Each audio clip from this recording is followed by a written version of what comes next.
and I've put together a really basic strategy, and it works with me to do anything strategy, just answer a series of questions that will define what it is. It's all in there. So say, for example, I've broken it up into 5 steps and a series of questions under each step. So we've identified what our customers want, but we want to now kind of tap into the who. You've probably heard like tap into your why. What's your big why? But we want to know who's our big who. Okay? Who are they? Who's our typical customer? Who's the customer we're currently attracting? And are they the one we want to attract more of? Or is it someone else? So sometimes we could have the customer that we're already attracting. This is what they look like. But you know what? I want to actually hit this type of person or this type of customer. And I say person as it helped me greatly when I looked at my customer as the one person. Who are they? How old are they? Is it a male or female? How much on average do they earn? What interests do they have? What's their hobbies? We identified what do they want, but what's their story?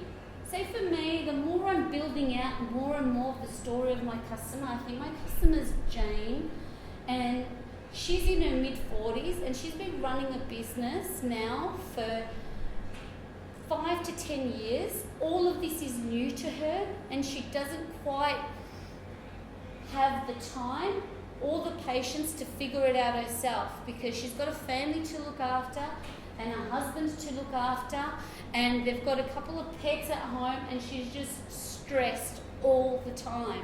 She knows she has to do this stuff, but she thinks, where am I going to find the time in my day to do it? So the problem that I solve for Jane is that I come in and I can just show her the way. I can give her simple, easy steps to make her life easier and get her up to speed of what's happening.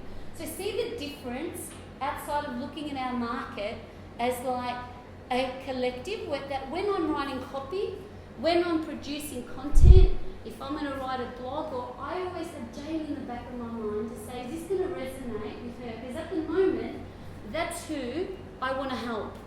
That's who I want to serve. So if we can take the time out to think of all these things, but then try and build a story around your customer. Do you find that helpful?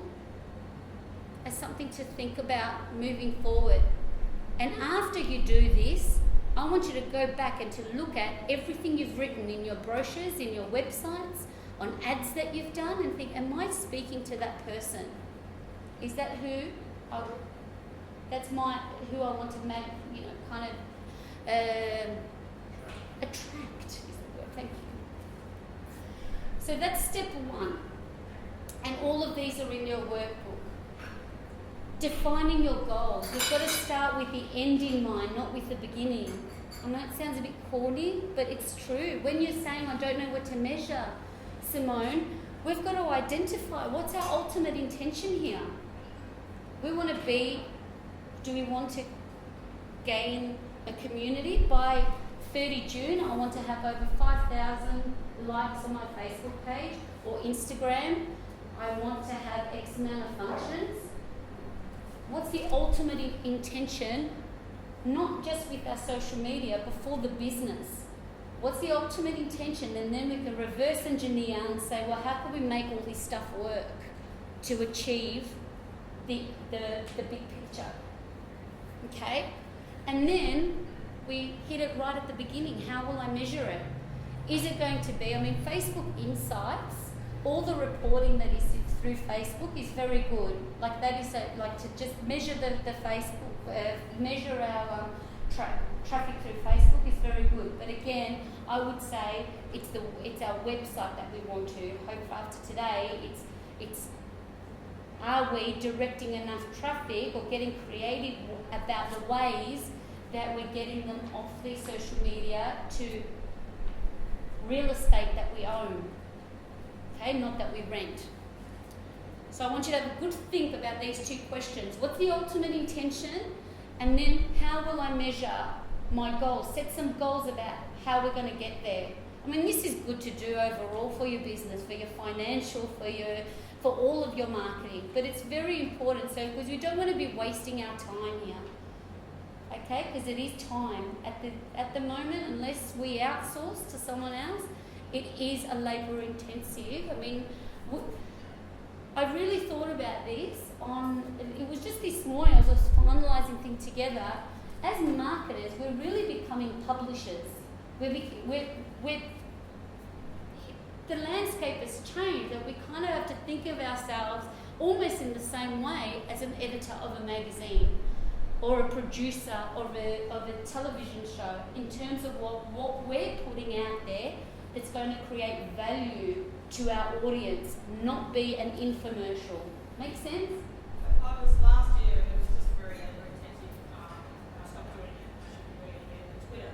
Yes. I wanted to attract cyclists and that sort of thing in here, so I was spending hours going through the internet trying to find really useful facts, like who was the first president who did this on a bicycle, what was the first one. Yes. Nothing about food. Yes. It's just all about cycling and this thing and everything. Guys, have you seen this thing and this stuff that would attract their attention to the page and go, oh yeah, check this out about bicycles. And then after about 5 or 6 posts, I drop a, come in and have breakfast with us. So they're sort of already building this relationship. They're seeing you not as selling something, they're seeing you as providing value to them. And then when we drop, come in and have breakfast, they feel like you're a mate, you're already a friend, you're already cool. Look at that. Jab. But it is Right, very okay. time consuming because you have to go in there, you have to find stuff. You can't just put something that's an obvious kind of, something obvious that everybody already knows. You want to find something that's easy to pull them into it. So maybe See, something like that. share. A little tip, something like Google Alerts. Has anyone heard of that? Yes. Google Alerts. So that's another thing you could put in go into Google Alerts and put in cyclist stories or Melbourne cyclists. So, and you can ask them to email you daily, weekly, with any news that it populates from the internet on cyclists as a content generator, to get. And that, my friends, we're talking about what we're saying there is curating content. So there's two different ways we look at it. We're either creating it, it's ours, we own it, or like in the Arts Museum, we're curating content. Google Alerts. So when I get on the Google page, there's something that has a Google Alerts on that. It will say Do you need an account or something? no, as long as if you've got a Gmail account or a Google account. No, so you might need to just sign up for a Gmail account. And then you've got No, Google Alerts. that's right. Excellent. Thank you, Chris. Lovely to meet you. Okay, so I'll get it now. It's really, I mean, if you don't have a Gmail account, if you Google Alerts, it will take you through, and all you need to just specifically put terms in there. So you might say, like, describe us Melbourne. For your businesses, it's a good one. At Global, I would find, I mean, by the time you have a journo from overseas come and fly with you, like, sometimes we would never find out about the story, but eventually my Google Alerts would alert me to, oh, there's something about you here. But yeah, it's just a little tip. Helen, from you down. We just set it up for Secured Insurance at an event last week or 2 weeks ago. So anything that's mentioned Secured, Yeah. we get a daily alert about any article published. So we then find out more about local events.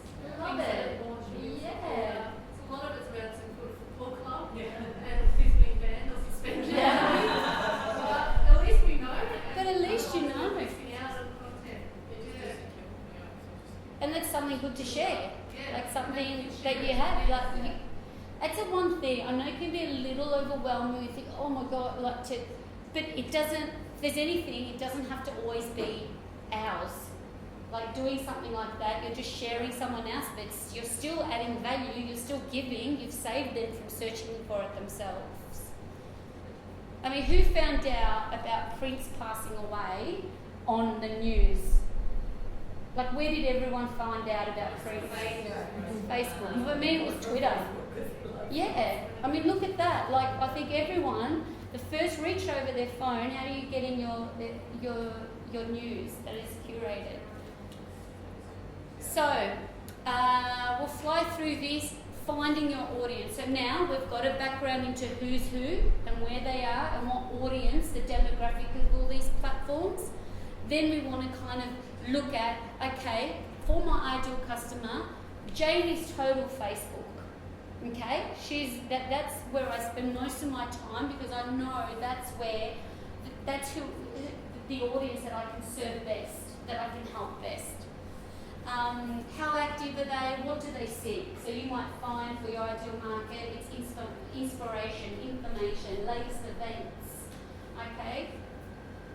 So we'll leave it and setting up. This is one of the most important and critical, and I'm sure you've all got, but defining the roles of who's going to manage this, who is going to do it. Okay? How many times a week, a day, a week will we post? What type of content will we share and how will we engage? Because this is one that where we need some love, we need to put some love into it. Give us gain. We want it. We want the likes and the comments and the shares and the retweets. But what are we giving into our community? So all of this stuff, it's we have to put that in the mix of our social activity.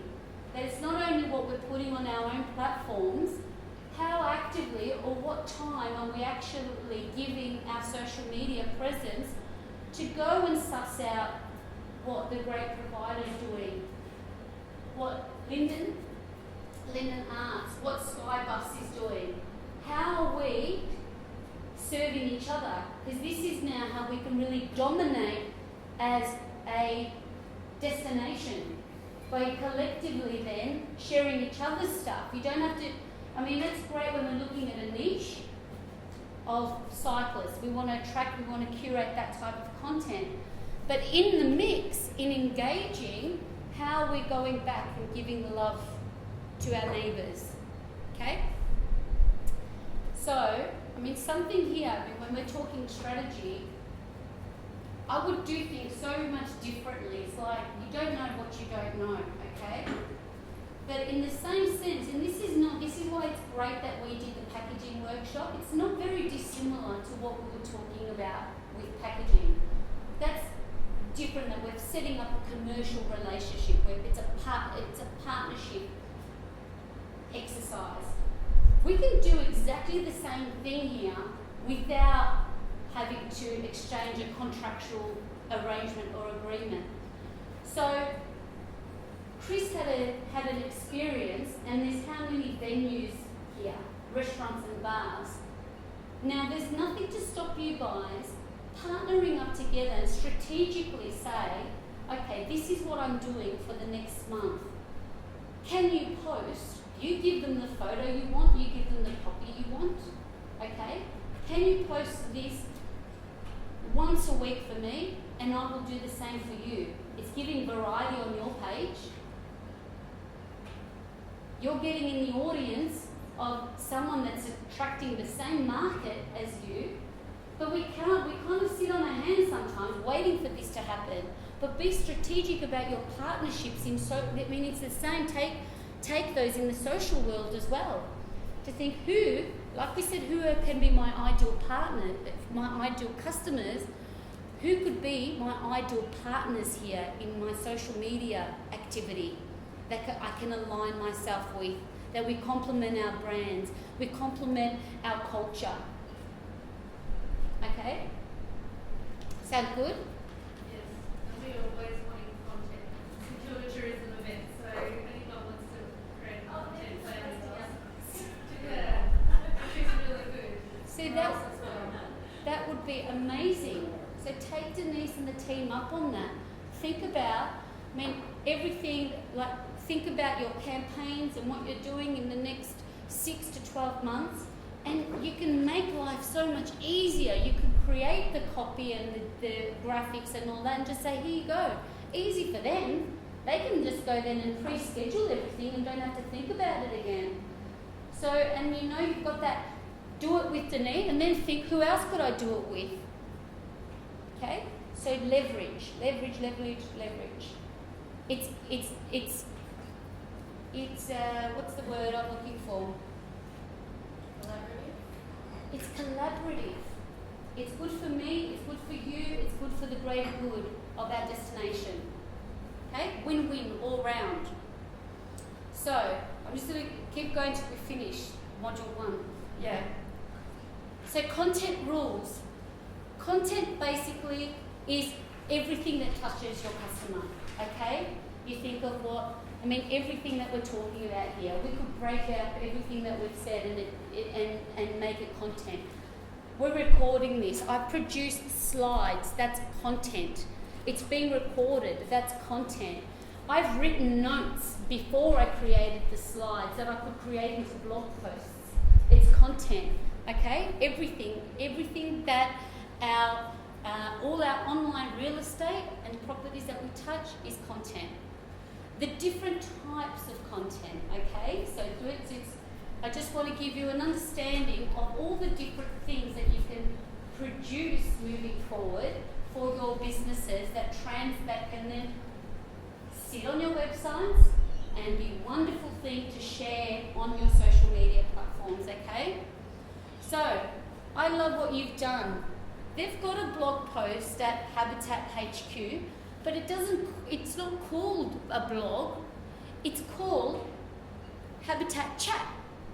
So they've gone in and they've created, so for you guys, every time you post something here, I would be sending that to Denise to share on the St Kilda tour. So all of these strategic relationships that you create, it's the same here. You've gone to the trouble, and this is already miles ahead of the game. You've set up a blog space where you can put in new, interesting stories about your ideal customer.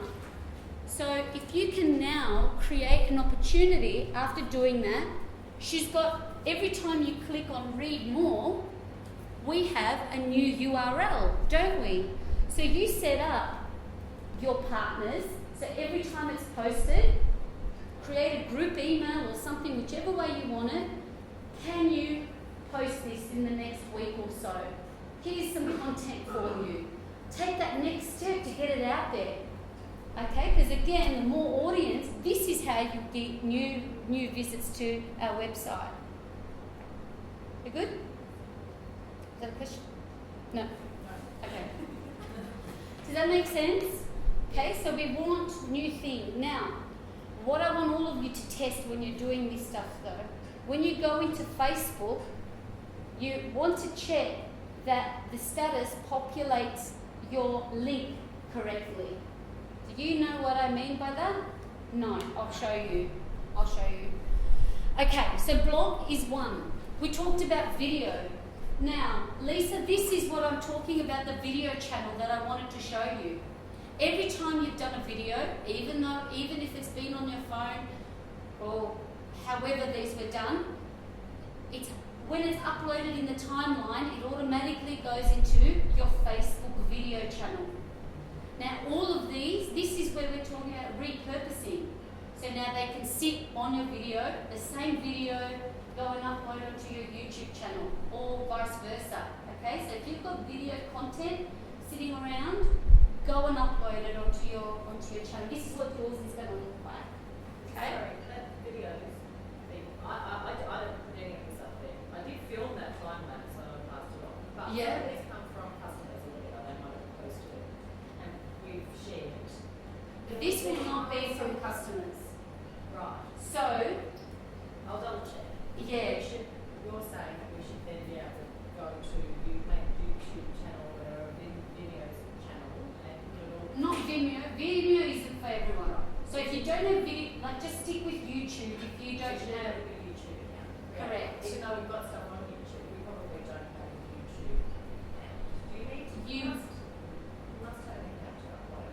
Right? You must have an account. Oh, cool. So, okay. So And we make Google sure owns YouTube, so it would be the same account. Whatever your Google account is, the Skybus, Yeah. that would be the same for your YouTube account. Okay? It's all under the same same organisation. Okay, we'll fly through this. Infographics. I mean, this is an infographic about social media. I forgot. I know I put the source. So this is an infographic about social media. How you could. I'm going to share a tool with you later how you can produce these. You might get creative. I don't know. I mean, for you guys, infographics will be cool. Yeah. Like this will be. Too hard to create. But you can make. Yeah. So guides, this is a great one. So this I've taken from the Tourism Australia site. Top 10 things to do in Melbourne. Okay? There's nothing to stop any of you from doing a top 10 things to do in St Kilda. Okay?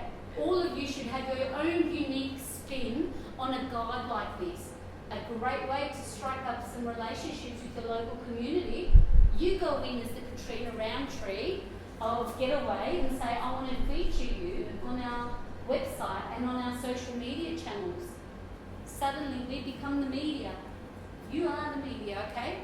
So this is something great that can be shared around as well.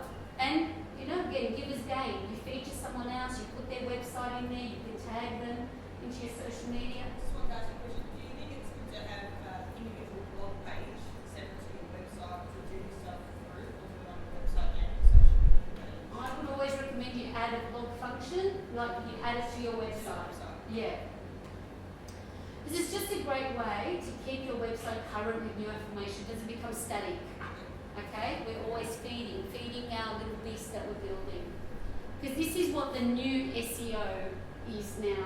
Back in the day, the good old day, you just exchange a couple of links, you make sure your words, you know, all the keywords in the right place, and you would, that was the ranking. Now, it's all about the user experience. Google, just like Facebook, if you're searching for something, they want to, as quickly as possible, serve up what you want, exactly what you want. If you remember, you know, in the early days, you'd have to trawl through a few pages before you found something that you want, because they've gotten better at delivering the user experience.